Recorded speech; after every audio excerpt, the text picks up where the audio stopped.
I didn't plan to record this. The room is quiet, and I thought the quiet might finally let me speak. My name is Harish. I'm 82 years old.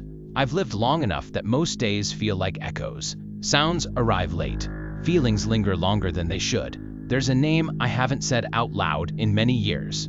I still know how it feels in my mouth. I just stopped letting it leave. I wasn't always this quiet. Once, people knew my voice. I worked, I argued, I laughed loudly in rooms that no longer exist. I married young. I became a father before I understood what that meant. Life kept moving, even when I didn't understand the direction. The name belongs to someone who used to wait for me to come home. Not with impatience, with hope. That's what makes it harder to remember. I told myself there would be time to speak properly, time to explain things that didn't come out right the first time, time to say the name without my pride getting in the way. Days are very convincing when they line up neatly. They make promises they never keep. I remember one evening clearly. The light in the kitchen was weak. The fan made a sound like it was tired too. The name was right there. I could feel it pressing behind my teeth, but I said something else instead. Something safer, something smaller. I watched the moment pass. I didn't chase it. That's the strange thing about moments. They don't announce themselves as final. They just close the door gently and keep walking. I didn't understand then that silence could become a habit, and habits over time start to feel like who you are. Years folded into each other. The house changed. Faces changed. Some stopped coming back altogether. The name stayed where I left it, untouched. I would hear it sometimes, spoken by someone else, casual, easy. It never sounded the same when it wasn't mine to say. There was a weight to it for me that others didn't feel. There were chances, birthdays, illness, long train rides where words could have filled the space between stations. Each time I told myself it wasn't the right moment. I waited for perfect conditions, not realizing they don't arrive on their own.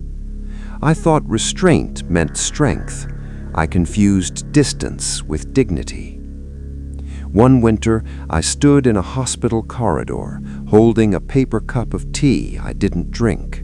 I practiced the name silently while staring at the floor. I thought maybe if I rehearsed enough, it would come naturally when I needed it. When the time came, I nodded instead. After that, the world rearranged itself without asking me. Rooms emptied, phone calls stopped. The calendar grew wider spaces between important days.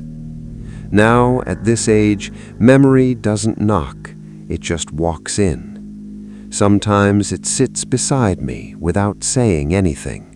Sometimes it brings the name with it and leaves it on the table between us. I've learned that waiting doesn't freeze things in place. It lets them drift farther away. The cost wasn't dramatic. That's what surprises me. It was quiet, a soft subtraction, one less voice, one less future that could have been spoken into shape. I don't carry anger about it anymore, just awareness, the kind that comes too late to be useful, but too clear to ignore. There's no grand ending to this, just me, still breathing, still remembering. The name hasn't disappeared. It waits the way it always did, patient, uncomplaining. It doesn't ask me to say it now. I think it knows the difference between being spoken and being understood. If this recording reaches someone, that's fine. If it doesn't, that's fine too. I only wanted to let the name exist once more in the open air, even if I keep it to myself.